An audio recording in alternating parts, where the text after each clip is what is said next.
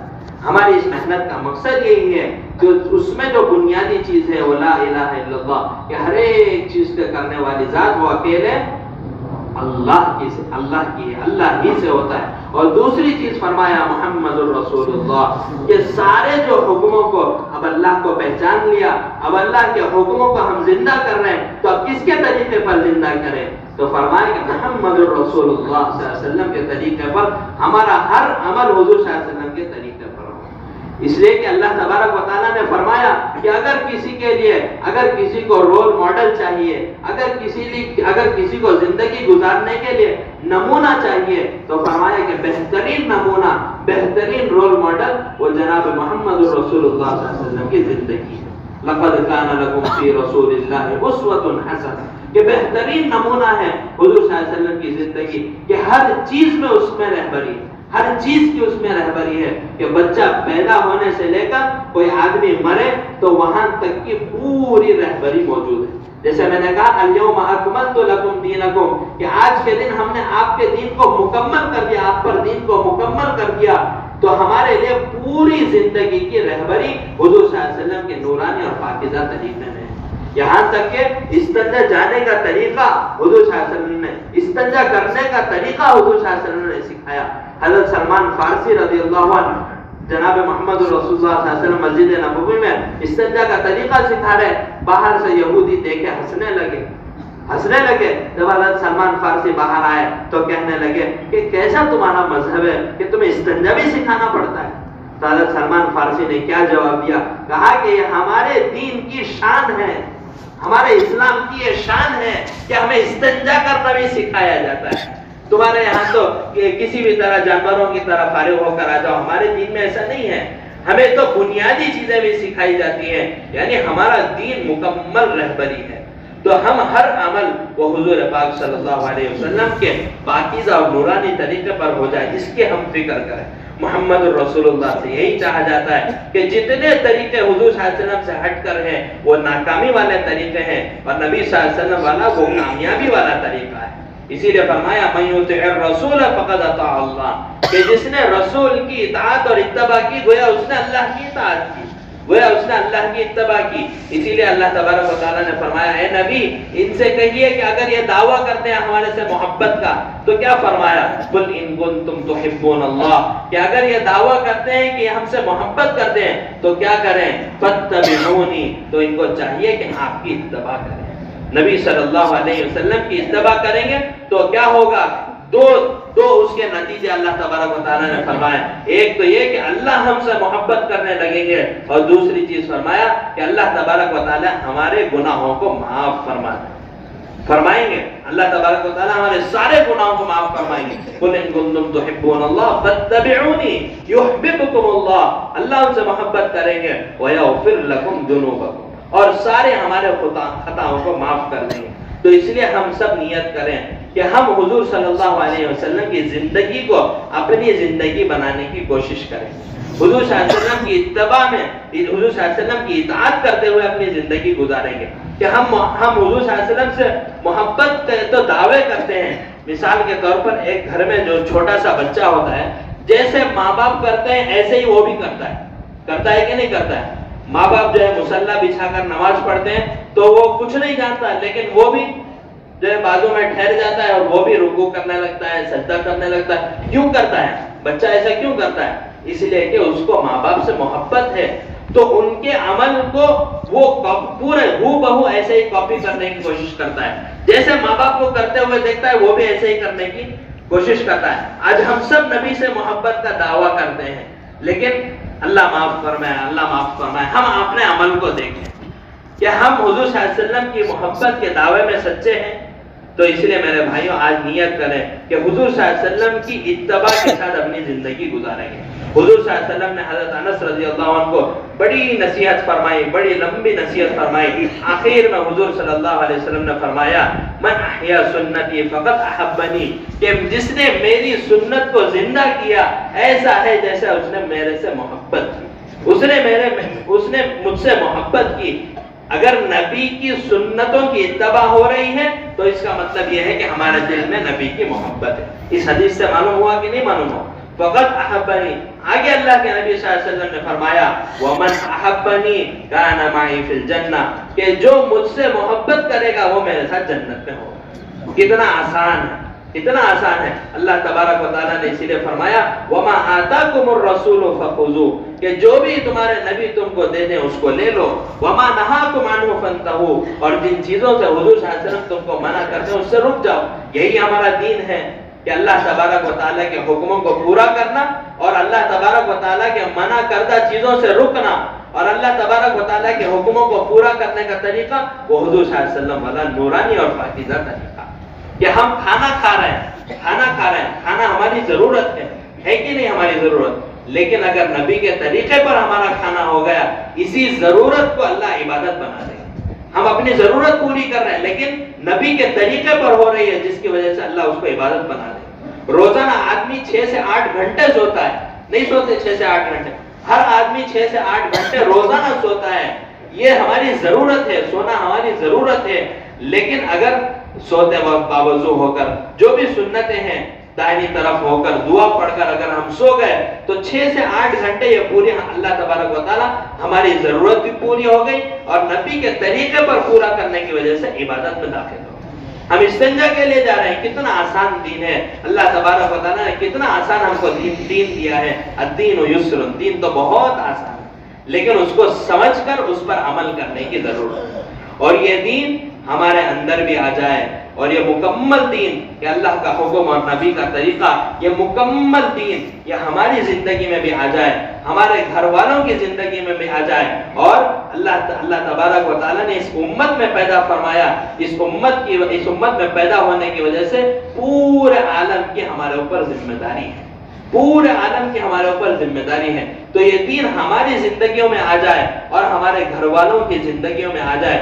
گھر والوں کی زندگیوں میں بھی آنا بہت ضروری ہے، اس لیے کہ اللہ تبارک و تعالیٰ نے قرآن مجید میں کیا فرمایا؟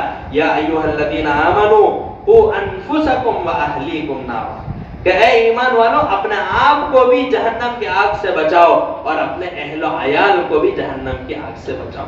کیسے بچائیں گے؟ کہ کل قیامت کے دن اللہ نہ کرے اگر وہ جا رہے ہیں تو ہم جا کر ان کو پکڑ کر لا سکیں گے؟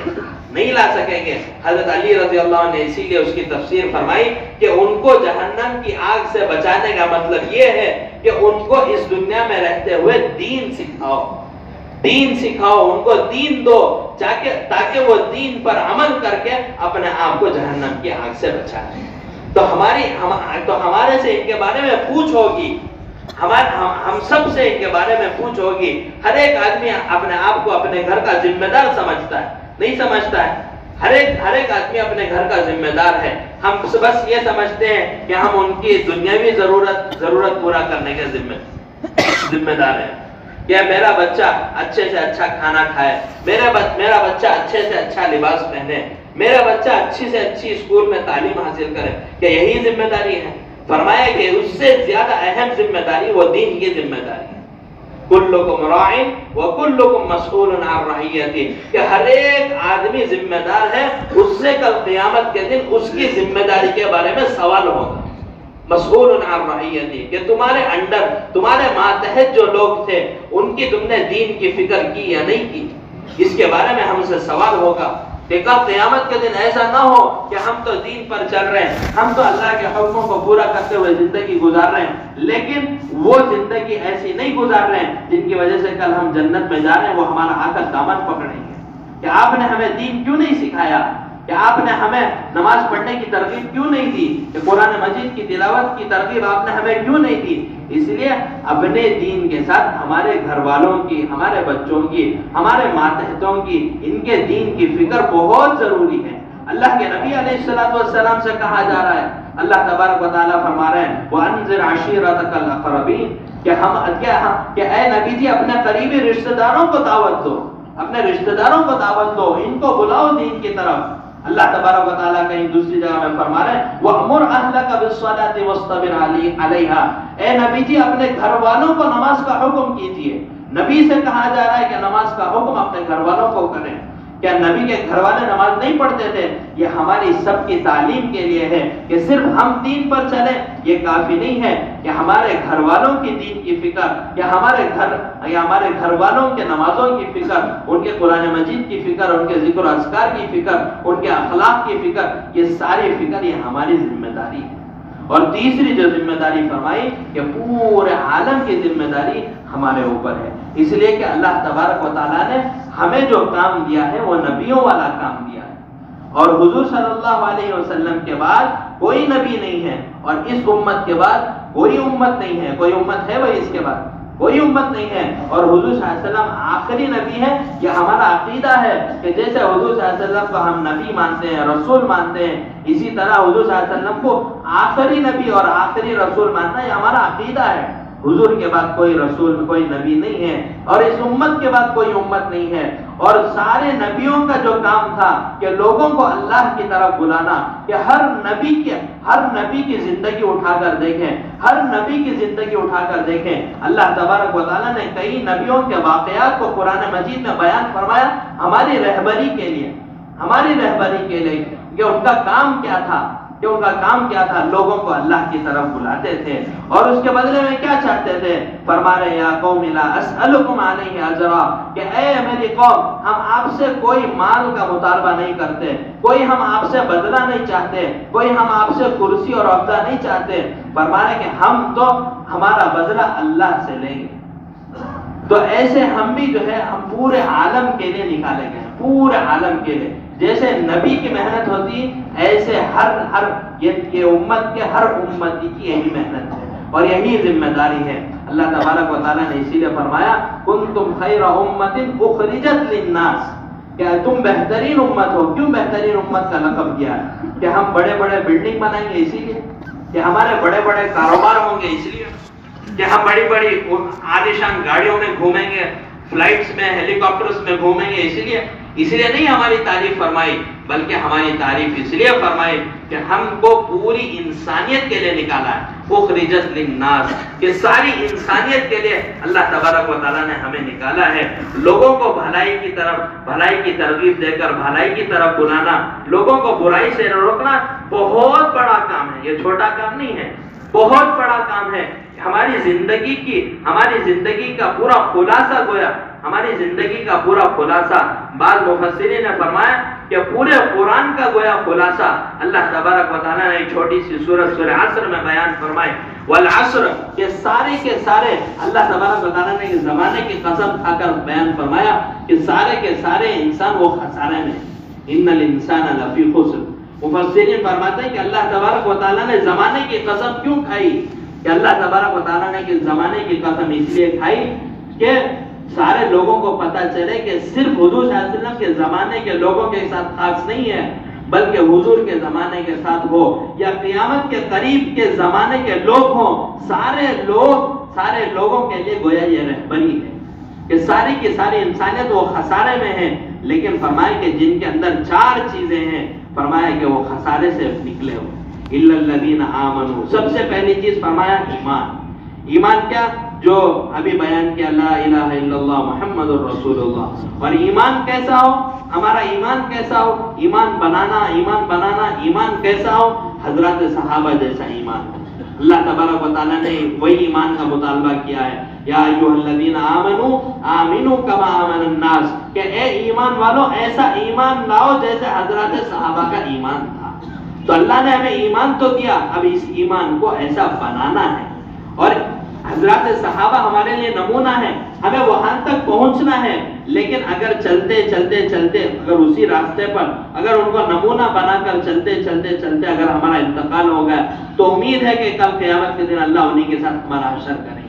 جیسے حدیث میں آتا ہے کہ کوئی بچہ قرآن مجید حفظ کرنے کی نیت سے الف با تا شروع کیا اور اس کے بعد اس کا انتقال ہو گیا، لیکن چونکہ وہ حافظ بننے کی نیت سے اس نے شروع کیا تھا، تو کل قیامت کے دن اللہ اس کو حفاظ کے ساتھ کھڑا کریں گے۔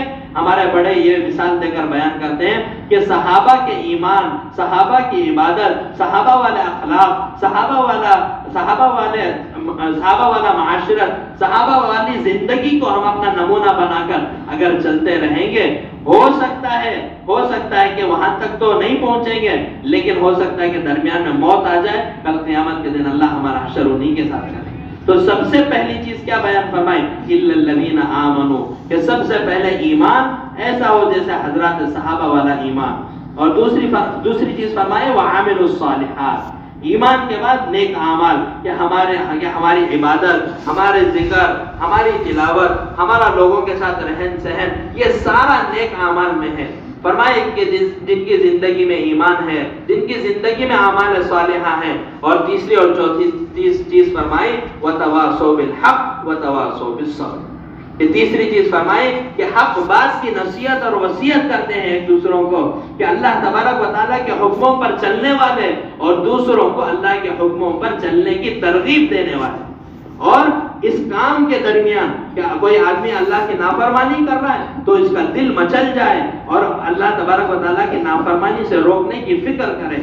جیسے میں نے خطبے میں حدیث پڑھی کہ جو تم میں سے منکر کام ہوتے ہوئے دیکھے، من رأى منکم منکرا فلیغیرہ بیدہ، کہ جو تم میں سے کوئی اللہ کا حکم کو ٹوٹتے ہوئے دیکھے تو سب سے پہلی ذمہ داری ہے کہ اس کو ہاتھ سے بند کرے۔ کہ اگر ایسی اتنی استطاعت نہیں ہے تو فرمایا کہ اس کو زبان سے روکنے کی فکر کریں۔ اگر اتنی بھی استطاعت نہیں ہے تو دل سے اس کو برا سمجھے۔ ایک ہمارے بڑے عالم ہیں، اس کو انہوں نے سمجھایا کہ دل سے برا سمجھنا کس کو کہتے ہیں۔ کوئی آدمی کوئی برا کر رہا ہے، ہم نے صرف کہہ دیا ارے تو برا کر رہا ہے استغفر اللہ، یہ نہیں فرمایا۔ ایک مثال دے کر انہوں نے اس بات کو سمجھایا، کہا کہ اگر کوئی ایک ماں ہے، اس کا چھوٹا سا بچہ ہے، دودھ پیتا بچہ ہے، اور آگے آگ ہے، وہ بچہ رینگتے ہوئے آگ میں جا رہا ہے، اور ماں کی حالت کیا ہے کہ ماں پیروں سے معذور ہے، ماں زبان سے کچھ کہہ نہیں سکتی، زبان سے بھی معذور ہے۔ ایسے وقت میں جب وہ بچہ آگ میں جا رہا ہے تو وہ بچے کو آگ میں جاتے ہوئے ماں کے دل میں جو کیفیت ہوتی ہے، ایسی کیفیت ہماری منکر کو دیکھ کر ہونا چاہیے کہ ہمارے دل میں اس کو برا سمجھے۔ اس کا مطلب یہ ہے کہ جیسے وہ ماں کا دل ملاتا ہے کہ میرا بچہ، میرا جگر کا ٹکڑا وہ آگ میں جا رہا ہے، ایسا ہمارا دل بھی اللہ کے حکموں کو ٹوٹتا ہوا دیکھے تو دل ملا ہے، ایسا ہم پریشان ہو۔ یہ فرمایا کہ ہمارے دل میں اس کو برا سمجھے۔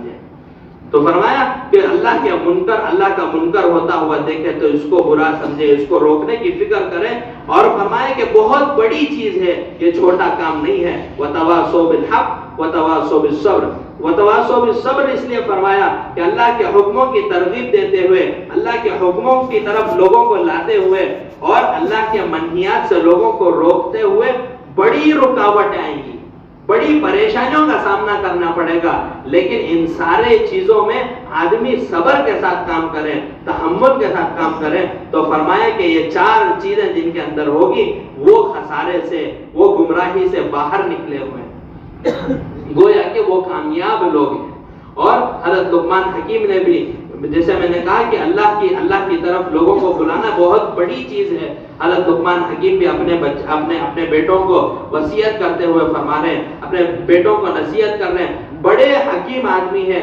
اللہ تبارک و تعالیٰ نے قرآن مجید میں ان کے نام کی ایک سورت نازل فرمائی، اس کے اندر فرما رہے ہیں یا بنی اقیم الصلاۃ، اے میرے بچے نماز کا اہتمام، نماز کو قائم کرنا، نماز کا اہتمام کرنا، وَأْمُرْ بِالْمَعْرُوفِ، اور امر بالمعروف کرنا، ونہی عن المنکر اور منکرات سے لوگوں کو روکنا، واصبر علی ما اصابک اور چوتھی چیز فرمائی کہ امر بالمعروف اور نہی عن المنکر میں جو تمہیں حالات کا سامنا کرنا پڑے اس کو صبر کے ساتھ، تحمل کے ساتھ اس کو برداشت کرنا۔ ہم حضور صلی اللہ علیہ وسلم کی زندگی کو اٹھا کر دیکھیں کہ حضور صلی اللہ علیہ وسلم نے کیسے کیسے حالات کا سامنا نہیں کیا کہ کبھی حضور علیہ السلام کے چہرے انور پر تھوکا جا رہا ہے، حضور صلی اللہ علیہ وسلم کے چہرے انور پر مٹی ڈالی جا رہی ہے، حضور صلی اللہ علیہ وسلم کے گریبان کو چاک کیا جا رہا ہے، حضور صلی اللہ علیہ وسلم دعوت دینے کے لیے جا رہے ہیں، ایک سردار کھڑا ہوتا ہے، حضور صلی اللہ علیہ وسلم اونٹنی پر سوار ہیں، حضور صلی اللہ علیہ وسلم کی اونٹنی کو پیچھے سے کوئی نوکیلی چیز چبھاتا ہے جس کی وجہ سے اونٹنی بھدکتی ہے، حضور صلی اللہ علیہ وسلم اوپر سے نیچے گر جاتے ہیں، پھر اٹھ کر کہتے ہیں کہ تمہارا کام ہو گیا، اب میری دعوت سنو گے؟ کہ ایسے تحمل، ایسے برداشت کے ساتھ حضور صلی اللہ علیہ وسلم نے دعوت دیا۔ روایتوں میں آتا ہے کہ ابو جہل کے پاس حضور صلی اللہ علیہ وسلم 70 مرتبہ، بعض روایتوں میں لکھا ہے کہ 200 مرتبہ ایسے لوگوں کے پاس حضور صلی اللہ علیہ وسلم اپنی دعوت کو لے کر گئے۔ تو اللہ کی طرف لوگوں کو بلانے میں بڑی بڑی رکاوٹیں پیش آئیں گی، بڑے حالات پیش آئیں گے، لیکن ان کے باوجود اللہ کی طرف لوگوں کو بلاتے رہیں گے۔ فرمایا لقمان حکیم نے کہ یہ 4 چیزیں کریں گے، اقیم الصلاۃ وامر بالمعروف وانہی عن المنکر واصبر علی ما اصابک۔ آگے فرمایا ان ذلک من عزم الامور، کہ یہ جو 4 چیزیں ہیں یہ بہادر لوگوں کا کام ہے، یہ ایسے لوگوں کا کام ہے جو اپنے اندر برداشت کرنے کی صلاحیت اور طاقت رکھتے ہیں۔ تو اس لیے میرے عزیز بھائیوں، دوستوں، بزرگوں، ہمارے اوپر جو ذمہ داری اس امت میں پیدا ہونے کی وجہ سے کہ لوگوں کو اللہ کی طرف بلانا، لوگوں کو اللہ کی طرف بلانا، یہ بہت بڑا کام ہے، بہت اونچا کام ہے۔ اور حضور صلی اللہ علیہ وسلم کی زندگی اٹھا کر دیکھیں کہ حضور صلی اللہ علیہ وسلم کی پوری زندگی، حضور صلی اللہ علیہ وسلم کی مکی زندگی، مدنی زندگی اسی کام کو کرتے ہوئے گزری ہے۔ اور اللہ تبارک و تعالیٰ نے حضور صلی اللہ علیہ وسلم سے کہلوایا، اے نبی آپ کہیے کہ یہ میرا راستہ ہے، قل ھذہ سبیلی، اے نبی آپ کہیے کہ یہ میرا راستہ ہے۔ کون سا آپ کا راستہ ہے؟ ادعو الی اللہ، کہ لوگوں کو اللہ کی طرف بلانا یہ میرا راستہ ہے۔ اور بلانا کیسا؟ ادعو الی سبیل ربک بالحکمۃ والموعظۃ الحسن، کہ لوگوں کو کیسے اللہ کی طرف بلائیں گے؟ زور زبردستی کر کے نہیں اللہ کی طرف بلائیں گے، بلکہ حکمت کے ساتھ، اچھے طریقے سے کے ساتھ، اچھا اسلوب اختیار کرتے ہوئے۔ ہم حضرت یوسف علیہ السلام کی جیل کی دعوت کو اٹھا کر دیکھیں کہ کیسی حکمت انہوں نے اپنائی ہے حضرت یوسف علیہ السلام نے، کہ ان سے ہی سوال کر رہے ہیں کہ تم ہی بتاؤ کہ ایک کو اپنا معبود بنانا اچھا ہے یا کئی چیزوں کو اپنا معبود بنانا اچھا ہے؟ ان سے ہی سوال کر رہے ہیں۔ فرمائے کہ حکمت کی باتیں ہیں اور اچھا اسلوب اختیار کرنا لوگوں کو اللہ کی طرف بلانے، اور لوگوں کو اللہ کی طرف بلاتے وقت ہمارے دل میں فکر کیا ہو، ہماری دل میں نیت کیا ہو کہ حضور صلی اللہ علیہ وسلم کی جو فکر تھی وہی ہماری فکر ہو، حضور صلی اللہ علیہ وسلم کا جو غم تھا وہی ہمارا غم ہو جائے، حضور صلی اللہ علیہ وسلم کی جو تڑپ تھی وہی ہماری بھی تڑپ ہو جائے، کہ حضور صلی اللہ علیہ وسلم کی فکر کیا تھی کہ میری امت میں کا ایک امتی وہ جہنم سے بچ کر جنت میں چلا جائے۔ خود حضور صلی اللہ علیہ وسلم فرماتے ہیں، روایتوں میں آتا ہے کہ میں دیکھ رہا ہوں کہ پوری کی پوری امت وہ جہنم کے کنارے میں ٹھہری ہوئی ہے اور ایک کی کمر پکڑ کر میں اس کو جہنم سے دور کر رہا ہوں۔ اس فکر کے ساتھ حضور صلی اللہ علیہ وسلم ایک کے پاس جاتے تھے، ایک سے جا کر دین کی بات کرتے تھے۔ تو ہم اسی فکر کے ساتھ، اسی گڑھن کے ساتھ، اسی